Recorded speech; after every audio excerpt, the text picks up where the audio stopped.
1970 1970 में एक फिल्म आई थी सच्चा झूठा, जिसमें एक गाना था और उस गाने के बोल थे, दिल को देखो चेहरा ना देखो, चेहरे ने लाखों को लूटा, दिल सच्चा और चेहरा झूठा। आज भी इस गाने के बोल उतने ही मायने रखते हैं जितना पहले रखते थे और आने वाले समय में भी इसका महत्व रहेगा। इंग्लिश में हम कह सकते हैं, नेवर जज a book by its cover. तो हमारे जो सुधीर कोहली साहब हैं, वो भी एक चिकने सुंदर खूबसूरत चेहरे के चक्कर में फंसने वाले थे कि अचानक उस खूबसूरत चेहरे का कत्ल हो गया। तो आइए जानते हैं क्या है कहानी। यह खून कोई साधारण खून नहीं था। इस खून को अंजाम देने के लिए टेक्नोलॉजी का इस्तेमाल किया गया था, फिजिक्स के लॉस का इस्तेमाल किया गया था, और अगर एक क्षण की भी देरी हो जाती तो निशाना चूक सकता था और कातिल का शिकार कोई बेगुनाह हो सकता था। लेकिन ऐसा हुआ नहीं। भरी शो में दर्शकों के सामने उस मशीन से वो खंजर निकला और स्टेज पर परफॉर्म कर रही उस गोल्डन गर्ल के जिस्म में जाकर समा गया। वार इतना तगड़ा था कि तुरंत ही उसकी मृत्यु हो गई। प्राइवेट डिटेक्टिव सुधीर कोहली की हाल फिलहाल इस कन्या से दोस्ती हुई थी। सुधीर कोहली इस दोस्ती को आगे तक ले जाना चाहता था, लेकिन ये लड़की उसे घास नहीं डाल रही थी। वो कितनी कोशिश की उसने कि वो उससे मिले, घुल मिले, बात करे, लेकिन वो लड़की खुद को खुद में ही समेटे रहती थी, जैसे कि एक पहेली हो। सुधीर कोहली भी उस लड़की का परफॉर्मेंस देखने के लिए दर्शकों के बीच मौजूद था, और जब उसकी हत्या हुई, जब उसको स्टेज पर मृत पाया गया, तो सुधीर कोहली ताजुब करने लगा कि कौन ऐसा जालिम इंसान है जो इतनी भोली भाली लड़की का दुश्मन बन बैठा और उसने उसकी जान ले ली।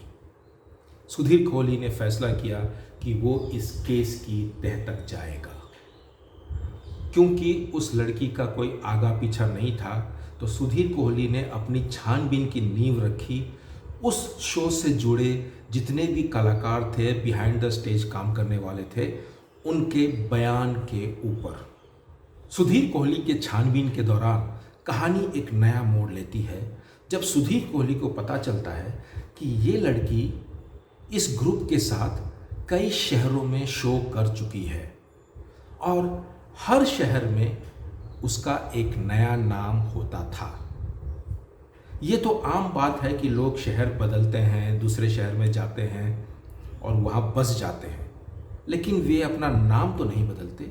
लेकिन ये लड़की जिस भी शहर में गई, वहाँ उसने अपना एक नया नाम रखा। ये एक ताजुब की बात थी जो सुधीर के गले उतर नहीं रही थी। सुधीर कोहली की छानबीन उसे बम्बई ले जाती है, जो आज की तारीख में मुंबई के नाम से जाना जाता है।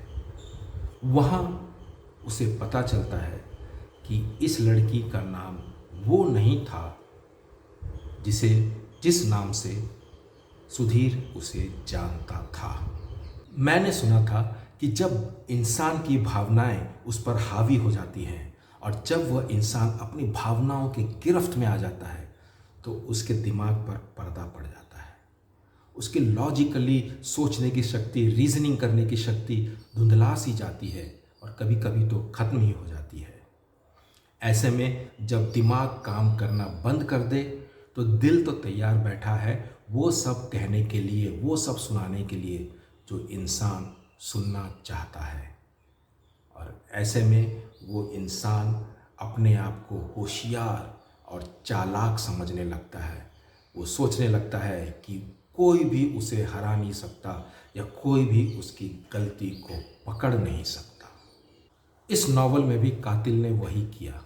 क्रोध की भावना में बहकर उसने कत्ल की साजिश रची और फिर उस कत्ल को अंजाम देकर एक लड़की का कत्ल किया। वह चालाक था, समझ रहा था कि कोई भी पुलिस उस तक नहीं पहुंच पाएगी। इसलिए उसने क्या किया, वो ग्रुप के साथ जुड़ा रहा और एक साधारण इंसान की तरह बर्ताव करता रहा, ताकि शक की सुई उस तक ना पहुंचे। उसने ग्रुप को छोड़ने का निर्णय नहीं लिया, क्योंकि वो जानता था कि अगर वह ग्रुप छोड़ के गया तो पुलिस उसे ही धड़ दबोचेगी और उसे ही कातिल मान लिया जाएगा। अब कातिल चाहे कितना ही चालाक क्यों ना हो, चाहे कितना ही होशियारी से उसने कत्ल क्यों ना किया हो, कातिल से भी ज़्यादा होशियार, उससे भी खतरनाक जासूसी दिमाग रखने वाले लोग भी हैं इस दुनिया में, जिनका काम होता है ऐसे कातिलों को ढूंढ निकालना और उन्हें पुलिस के हवाले करके उन्हें सज़ा दिलवाना। ऐसे ही एक जनाब हैं हमारे सुधीर कोहली साहब। सुधीर कोहली जब एक केस लेता है तो जब तक वो उस केस को सॉल्व नहीं कर लेता उसे चैन नहीं आता। फिर चाहे दुनिया इधर की उधर हो जाए उसे कुछ परवाह नहीं, उसे सिर्फ सत्य तक पहुंचना है, कातिल तक पहुंचना है और उसे धड़ दबोच कर पुलिस के हवाले करना है। इसीलिए सुधीर कोहली जोर लगाकर उस कातिल की तरफ बढ़ रहा था और जब कातिल को एहसास हुआ कि अरे ये सुधीर कोहली तो मेरी तरफ बढ़ रहा है, उसके पास जो भी सबूत आए हैं वो मेरी तरफ पहुंच सकते हैं, तो वो क्या करता है, वो सुधीर कोहली को भी रास्ते से हटाने का प्लान बनाता है। वो एक गिफ्ट में बॉम्ब फिट करके सुधीर कोहली के नाम पर उसके दफ्तर भेज देता है। ये तो सुधीर कोहली की खुशकिस्मती थी कि जब वो गिफ्ट खोलता है, बॉम्ब फटता है तो वो बच जाता है, लेकिन उसे बेहोशी की हालत में कई दिनों तक अस्पताल में पड़े रहना पड़ता है। इस हादसे के बाद सुधीर कोहली का दिमाग और तेज़ी से दौड़ने लगता है। उसे पता है कि वो सही रास्ते पे चल रहा है, उसकी दिशा सही है। अब लेखक ने यहाँ पर सुधीर कोहली के दिमाग में क्या चल रहा है उसके बारे में पाठकों को कभी नहीं बताया। उन्होंने तो सिर्फ घटनाक्रम को दिखाया कि सुधीर कोहली क्या क्या एक्शन ले रहा है, वो किस तरीके से सोचता है, कैसे उसके मन में विचार का मंथन होता है, ये लेखक ने हमें नहीं बताया है। अंत में आखिरकार सुधीर कोहली इस केस को अपने मन में सॉल्व कर लेता है और कातिल को सामने लाने के लिए वो एक प्लान रचता है। वो पुलिस इंस्पेक्टर की मदद से सारे किरदारों को एक जगह पर जमा करवाता है और फिर अपने सवाल जवाब से इस तरीके से उनसे सारे किरदारों से बात करता है कि उनमें से जो कातिल है वो सुधीर कोहली की जाल में फंस जाता है और अपना जुर्म कबूल किए बिना नहीं रह पाता। तो जानना चाहेंगे कौन है कातिल? तो सुनिए। शो में काम कर रहा एक शख्स इस खूबसूरत लड़की को एक शहर में मिलता है। उन दोनों की बातचीत होती है, दोस्ती होती है और जब उनकी करीबी बढ़ जाती है, जब वे करीब आ जाते हैं, तब ये लड़की उस शख्स को बताती है एक प्लान कि कैसे एक झटके में लाखों रुपया कमाया जा सकता है। ये प्लान गैर कानूनी था और ब्लैकमेल की काली दुनिया की तरफ जाता था।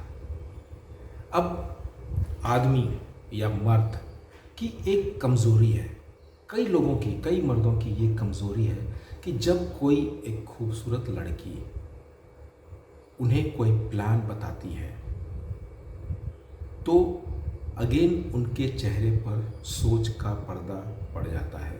वो सोच नहीं पाते हैं और अक्सर उस लड़की के प्लान को मान लेते हैं और उसमें भागीदार हो जाते हैं। इस शख्स ने भी वही किया। वो इस प्लान में उस लड़की का पार्टनर बन गया। चूंकि कातिल इस शो में एक अहम पोजीशन पे था, उसने इस लड़की को अपने शो में जगह दी, उसे एक परफॉर्मर बना दिया। अब ये लोग शहर शहर जाकर शो करते थे। हर शहर में ये लड़की अपना नाम बदलती थी और वहाँ वे लोग तलाश करते थे एक ऐसे अमीर मुर्गे की जिसे दुनिया से बदनामी का डर तो था, लेकिन वो अपनी भावनाओं में बहकर बहक सकता था। एक बार ऐसा इंसान उनकी नज़र में, उनके रडार में आ जाता तो ये लड़की उससे मिलती, उसे बहकाती और फिर दोनों मिलकर उसे ब्लैकमेल करके अच्छी खासी मोटी रकम ऐंठते। इनका मॉडस ऑपरेंडी एकदम सक्सेसफुल जा रहा था, कहीं भी कोई फेल होने का चांस नहीं दिखाई देता था। लेकिन प्यार का नाटक करते करते इस लड़की को एक दिन सचमुच किसी से प्यार हो जाता है और वो ब्लैकमेलिंग की दुनिया को छोड़कर अपना घर बसाना चाहती है। जब इस बात की भनक कातिल को लगती है तो वो भड़क जाता है, उसे क्रोध आता है। उसको तो आदत लग गई थी इस तरीके से पैसा कमाने की। फ्री मनी जो आ रहा था, इजी मनी जो उसके पास आ रहा था, वो उसे गंवाना नहीं चाहता था। और शायद उसके भी दिल में, वो कुंवारा था और शायद उसके भी दिल में इस लड़की के प्रति मोहब्बत थी और वो चाहता था कि वो उससे ही शादी करे। लेकिन लड़की ने तो ठान लिया था, उसने कह दिया कि अब वो ये लाइन छोड़कर अपना सचमुच का असली घर बसाना चाहती है। जब कातिल ने देखा कि इस लड़की को कन्विंस करना मुश्किल है, नामुमकिन है, तो उसने मन ही मन सोचा, अगर तू मेरी नहीं हो सकती तो तू किसी की नहीं हो पाएगी। तुझे अगर ये धंधा छोड़ना है तो उसका एक ही तरीका है, तुझे ये दुनिया छोड़नी पड़ेगी। और फिर वो कातिल एक प्लान बनाता है और उस प्लान के तहत बड़ी बारीकी से फिज़िक्स का लॉ का इस्तेमाल करके वो उस लड़की को भरी शो में कत्ल कर देता है। तो ये थी कहानी सुरेंद्र मोहन पाठक द्वारा रचित सुधीर कोहली सीरीज़ की नॉवल गोल्डन गर्ल की।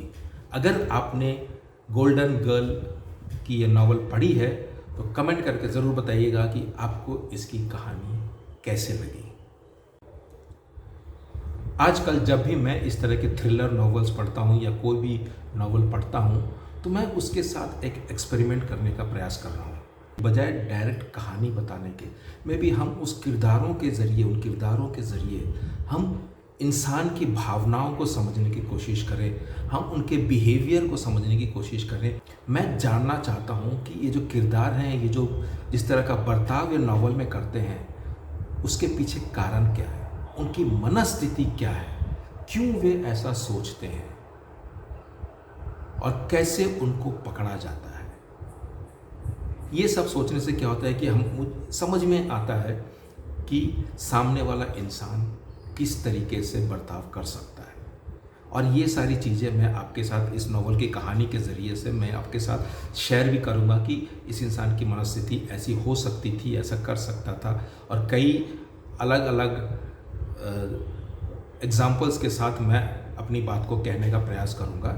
मेरा मकसद सिर्फ इतना है कि हम इन क्राइम नॉवेल्स या दूसरे नॉवेल्स के ज़रिए ये जान पाएँ कि सामने वाला इंसान कैसे सोच सकता है, ताकि असल ज़िंदगी में जब हम किसी सिचुएशन में फंसें या हमको किसी सिचुएशन का सामना करना पड़े तो हम अपने आप को सतर्क रखें और हम सोच समझकर फैसला लें। और अगर हमारे मन में कुछ करने की इच्छा होती है तो हम सोचें, क्या ये काम करने से मेरा फ़ायदा होगा, क्या ये काम करने से किसी का नुकसान तो नहीं हो रहा है, क्या ये काम करके मैं अपने आसपास के लोगों में कुछ गलत चीज़ें तो नहीं फैला रहा हूँ। ये सब चीज़ हमें एक बेहतर इंसान बनाने में मदद करेगी।